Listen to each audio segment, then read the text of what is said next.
Hey, all my Crimsonites, and welcome to the Crimson Cure channel, where we embrace our femininity, increase our womanly values, and celebrate our brothers. So join me on our feminine journey to learn, heal, and grow.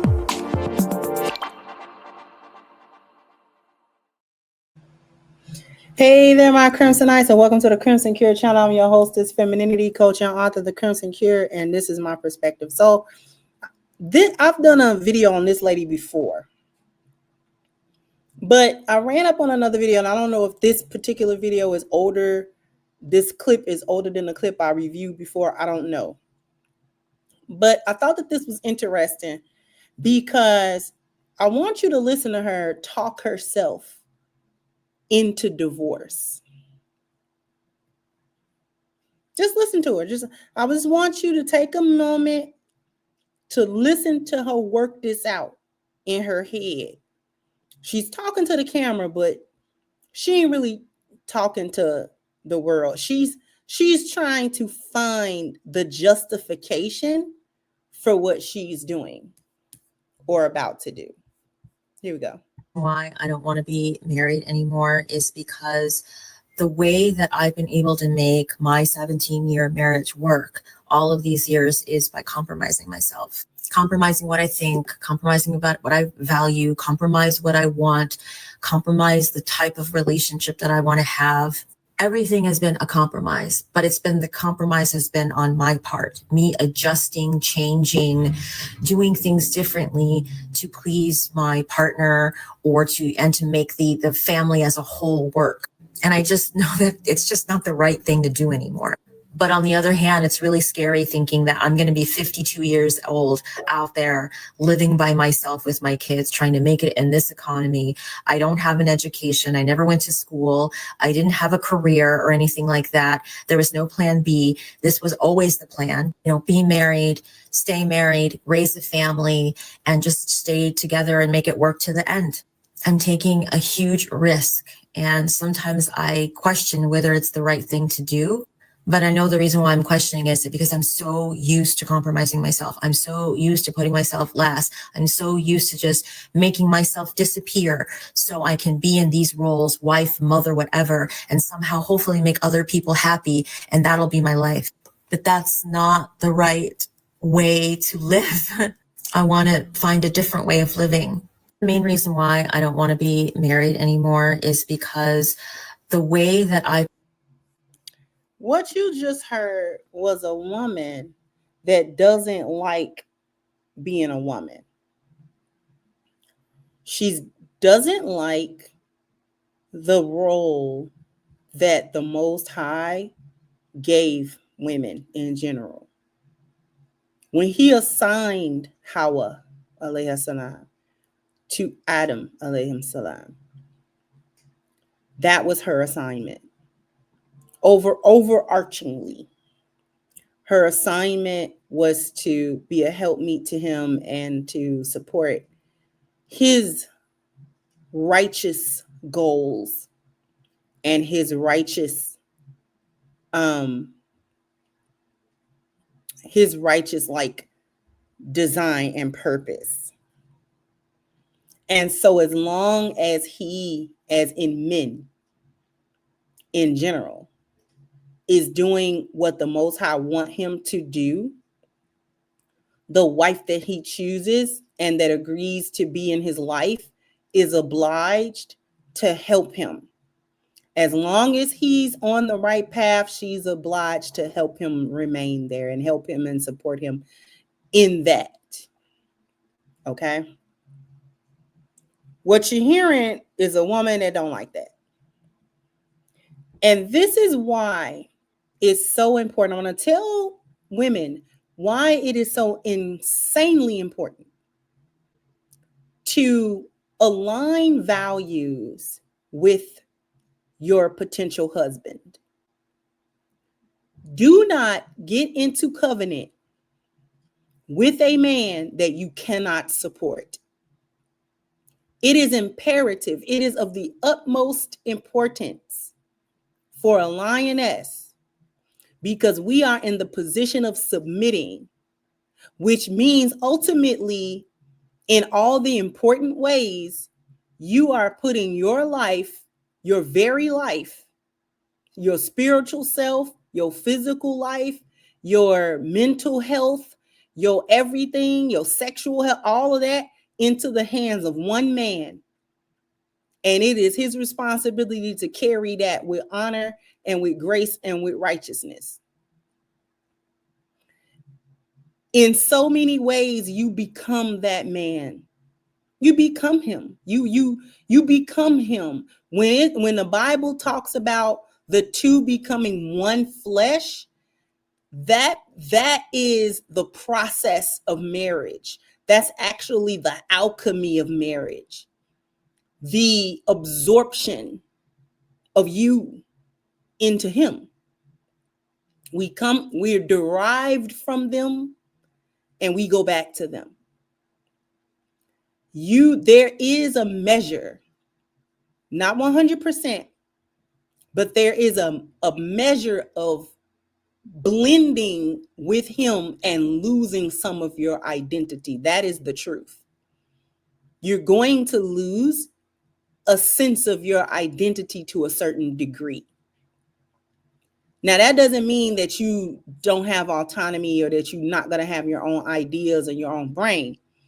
What I mean by that is this man not only becomes a man who physically provides for like your well-being financially, and this becomes your spiritual leader. You start mind melding with this dude. You mind meld with him. All his viewpoints slowly become your viewpoints. Whatever his spiritual settings are slowly become yours. If you have children, it's going to be based on, like, your raising of them is going to be based on his values, not yours. But yours too, because your values become his.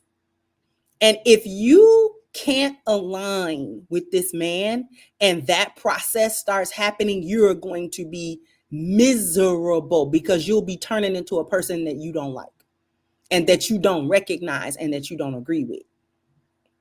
It's so much deeper than whether or not he can pay a bill. It's so much deeper than all of these other mundane, superficial surface things that people add to marriage to try to say that's the important part. No, the spiritual, it's the abstract part that's the most important part of it. It's the exchanging of and melding of energy that is the most important part, because that's going to define you as a woman in the future more than anything. You must align with your husband in every important way possible, because you will become him. And if you do not like him, you will not recognize nor will you like the person you become, because you will become him. And that's going to make you miserable. That sense of losing of self is going to be tenfold. It's going to be so profound and make you so miserable. Like, wait a minute, who the heck am I? Because you don't align. See, when you align, you still turn into him, but it's not a person that you don't recognize because your values were always aligned. Your spiritual values always aligned. Your health values always aligned. You know what I'm saying? Those things align. So when you become that man, you don't mind it. It actually, you remain content and at peace with it, because what you didn't really change that much. It really changed you that much because y'all were still aligned. Y'all were in alignment.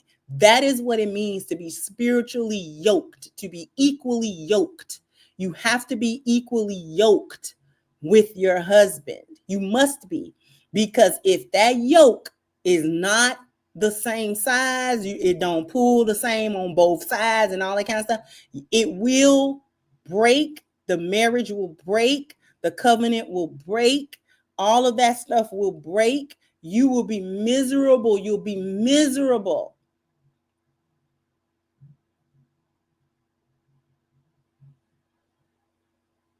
It cannot be overstated.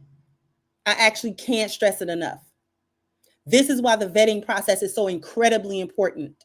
This is why I urge lionesses, don't get caught up shacking up, having kids, doing all this other stuff, because these conversations that you have to have with your potential husband, whether they're tough conversations, and they are, and they're deep conversations, and they reveal a lot, but you'll save yourself so much headache, and you'll save a headache for him as well. It's not just you that you'll be saving. You'll be saving future kids. You'll be saving that man. You got to think beyond yourself. Okay? When you are vetting your potential husband, you have to think about 10, 15, 20 years down the line. If this man never significantly changes, like, you know what I'm saying? People usually don't change their core values and their core principles. They usually don't ever change those. So if you are doing this vetting process, that has to be set. And you have to fall in love with that. And you have to fall in line with that. And if you can't fall in line with that, that marriage is doomed from day one. It is doomed to fail. It will be doomed to fail. That's why I stress to lionesses, make sure, listen carefully when he is talking. What is his visions? What is his values? What is his principles? What are the things that's most important to him? What is his worldview? How do he see things? How do he see important issues? Like, where do he stand on stuff? Because you're going to have to stand with him. You're going to have to stand with him. And you're going to have to be comfortable standing with him. You can't stand with him in dis-ease. You can't.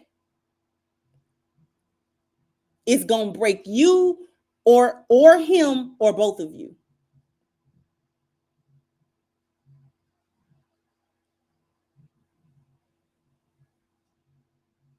And here you have this woman telling us that she never did that process. She didn't vet.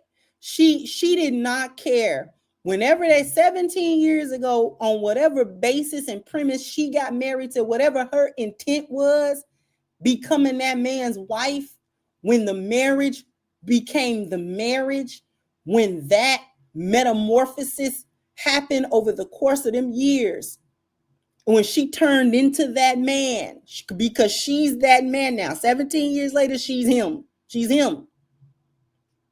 And she don't like it because she don't like him. Probably didn't bother to check values or whether certain things are aligned. Probably this is why you don't get married off of lust and feelings. This is why you don't. This is why all that emotional stuff has to actually take a back seat. And this is especially so for women, because we quick to get emotionally caught up. Oh, it feel this way, feel that way. Forget all that. Forget all that for a minute. For a minute, you got to forget that. And you have to think, not feel. You have to think.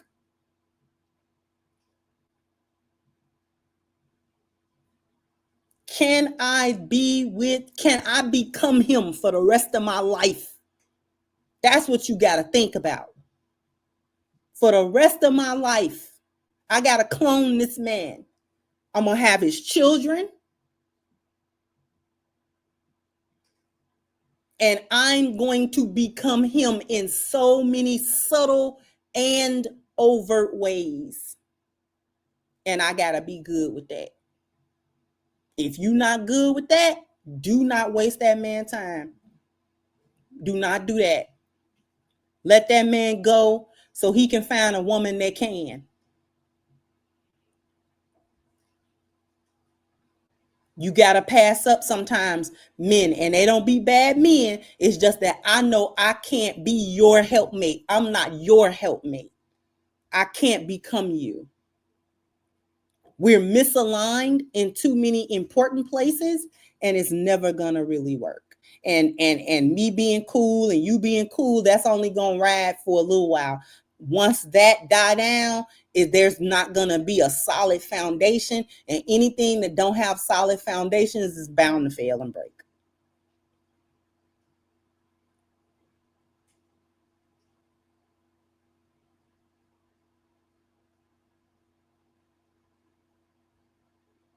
It's a lesson. Ladies, listen up very carefully.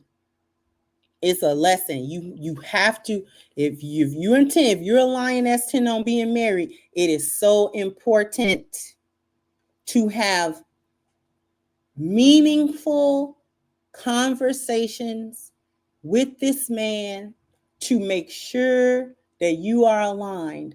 Go to the men in your life if you have them. Go to your Lord about it. Do not make those decisions based on he's handsome and we vibed out and da da da da da. It's gotta be deeper than that. It must be. It must be. It's imperative. Jump down in the comment section. Let me know what you think. Like, share, subscribe to the channel if you have not. Once again, I'm your hostess, The Crimson Cure, and this was my perspective. Bye-bye, Crimsonites.